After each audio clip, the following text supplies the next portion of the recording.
Estamos de volta com o Jornal do Sul de Minas, no segundo bloco, entrevistando o deputado estadual Carlos Mosconi. Deputado, em relação à construção do presídio, foi uma promessa de campanha quando ainda havia a coligação original de formação e houve uma promessa de que ele seria construído em 2010. Portanto, não houve o recurso por parte do Estado. Hoje em dia, esse recurso está disponível? Vai sair? Vai sair. Vai sair, não há nenhum impedimento orçamentário para isso. E é um recurso para a construção do presídio? Para a construção do presídio. O que acontece é o seguinte, existe uma disponibilidade orçamentária para a Secretaria de Defesa Social que tem um valor X, sem identificar as localidades. Porque isso é uma técnica orçamentária. Você não identifica os locais porque os não identificados vão ficar fazendo pressão para serem identificados. Então o governo pode lançar mão disso dentro do orçamento. Então eu fui checar isso. E não existe nenhum impedimento, existe o recurso. E, segundo palavras do governador, que repetiu isso para mim, mesmo quando eu estava fora do Brasil, que eu liguei para ele quando houve a rebelião, ele falou, você pode avisar a cidade que vai ser o primeiro presídio a ser construído no estado este ano. E é o que eu estou dizendo aqui, porque eu confio no governador.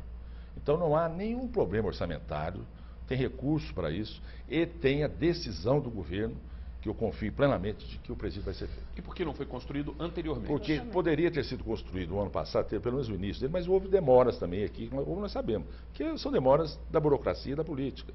Teve que o terreno ter ser identificado, teve resistência para localização do presídio, né? Isso que é natural também. Teve a votação na Câmara e depois teve a doação do terreno para o Estado. Está tudo ok agora.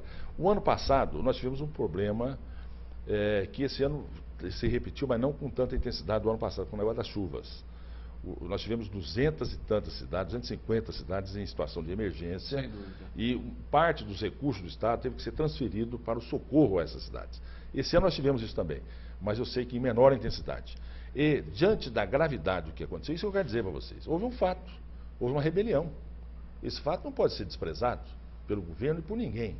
Então, o próprio governador reafirmou isso. Olha, eu sei que a situação ficou muito grave, ficou insustentável, portanto, a nossa tarefa vai ser construir esse presídio o mais rápido possível. Tá certo. Carol. Pergunta. José Maria Rodrigues, se o senhor for eleito para prefeito de Poços, nós não iremos ficar sem um representante. Quem é o seu suplente hoje? Não, eu tenho o suplente da base, o suplente eu acho que me parece que o primeiro a assumir seria um deputado de outra região.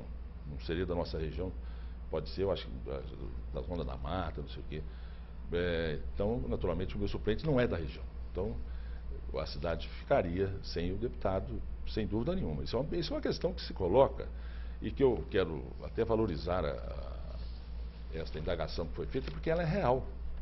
Eu, durante esse período agora, que eu tive essa manifestação de que eu, como pré-candidato, eu tive muita manifestação de apoio, que até me estimula muito, eu fico muito sensibilizado com isso. Muita. Mas também eu tive esta ressalva. Ô deputado, mas o senhor saindo lá da Assembleia, como é que fica aqui a cidade e a região? Essa é uma consideração que tem que ser levada, que tem que ser considerada por mim, porque ela é real. Quanto tempo o senhor é deputado, doutor Félix? Eu estou no sexto mandato. Sexto mandato. Entre federal e estadual? Eu tive 4 mandatos de federal e estou no segundo mandato como deputado estadual. E há uma vontade, desculpa, Fábio, há uma vontade de ser prefeito em Poços? Olha, ser prefeito de Poços, Carol, é uma honra. Quem que não gostaria de ser prefeito de Poços? É uma honra. Eu acho que é um cargo da maior importância, não é? E eu valorizo muito essa questão. Então, mas eu não posso, eu tenho que analisar sobre todos os aspectos, não é isso? Sem dúvida.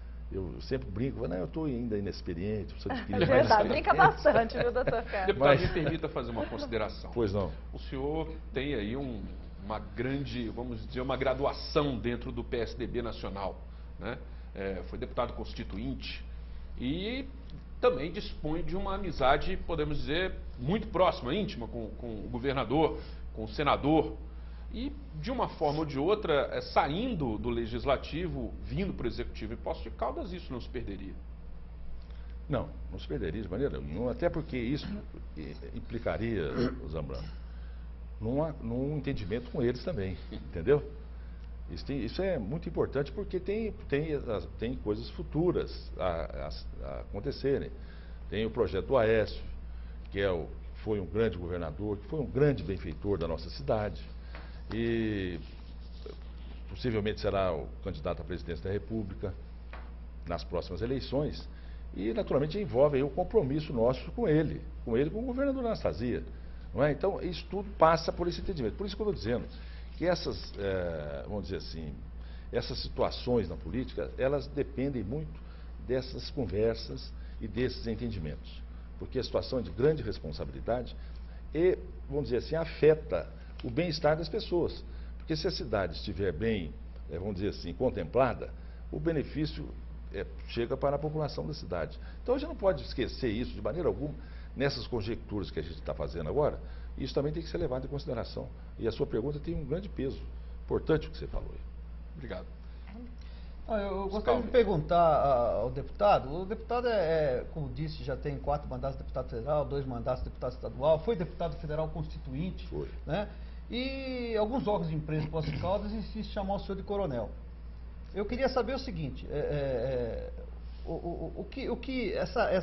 esse nome coronel, ele passa por uma série de nuances, né? Mas eu queria saber o seguinte, o prefeito, no final do ano, quando ele fez uma pressão, a meu ver, antidemocrática em cima das pessoas que compunham a base do seu governo e forçou essas pessoas a saírem dos seus partidos para ficar, como condição sine qua non, para ficarem no governo. O que o senhor acha dessa posição? Quem que é mais coronel aí no caso? Pois é, mas o coronel, no caso, eu recebo isso, Hélio, eu recebo até com um certo título, assim, como se fosse o título honorífico, entendeu? Eu até, você acha que está...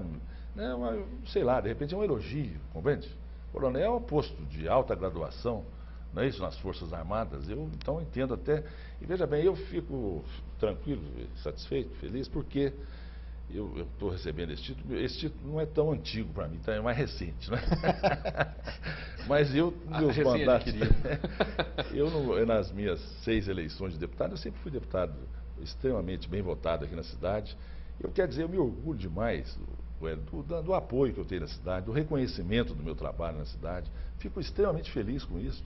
Isso sobrepuja qualquer outra situação que, vamos dizer assim, mais depreciativa para mim, compreende? O que prevalece é esta realidade da política da cidade que me colocou nessa posição nessas 6 eleições que eu tive, nessas 6 eleições. Para o senhor, coronel é sinônimo de experiência, não é isso? Eu recebo... Tem gente que tem pouca experiência, o senhor tem muita experiência. Eu recebo, talvez, eu recebo assim, quer dizer, eu já estou na política já faz um bom tempo, mas eu estou na política graças à vontade do povo. Felizmente para mim, eu fico muito honrado em dizer isso aqui, fico muito sensibilizado com isso. Então, coronel ou não coronel, o que significa? Nada, não tem o menor problema. Agora, a atitude que você referiu é uma atitude que eu considero intempestiva e muito radical, que não tem nada a ver com a tradição da nossa política. Carol. O Antônio Carlos Oliveira diz que por que o senhor não volta a comentar sobre o assunto do rompimento político ao qual o senhor pertence? Achou que o senhor for evasivo na resposta. Porque eu quero olhar para frente, Carol, Antônio Carlos, né? Antônio Carlos eu Oliveira. Eu não vejo, quer dizer, eu ficar degladiando aqui com o prefeito, tomou essa atitude que eu, na época, eu repudiei com veemência, e eu repudio hoje também com veemência, mas isso passou. Passou, tudo está aí, a realidade é esta. Eu estou dizendo, eu tenho que ir agora para Belo Horizonte, vou hoje para Belo Horizonte, e vou começar a trabalhar em cima das questões da cidade, que eu acho que são muito mais importantes do que eu ficar aí destilando ira, raiva, em cima de um fato que já é passado. É um fato negativo da política de Poços, é um fato que vai deixar sua marca, infelizmente vai, ruim para muita gente. As pessoas que foram prejudicadas que devem dizer isso, porque a gente vê, eu me solidarizo muito com elas. As que saíram, as que ficaram também. Porque ficaram tendo que se submeter a uma atitude que eu considero antidemocrática, não é? E que não é nem prevista no nosso código eleitoral aqui. Então é assim que eu manifesto. Agora, eu deixo isso de lado, lamento o fato e vou tocar minha vida. Vou tocar minha vida em benefício da população, vou cumprir meu trabalho. Tá bom, deputado. Nós vamos novamente a um breve intervalo, é o tempo para você continuar fazendo perguntas. Você pode ligar e participar. Nosso telefone 3721-6955. Participe pela internet, Jornal do Sul de Minas, @hotmail.com, pode nos adicionar e também pelo Facebook. Eu volto em instantes.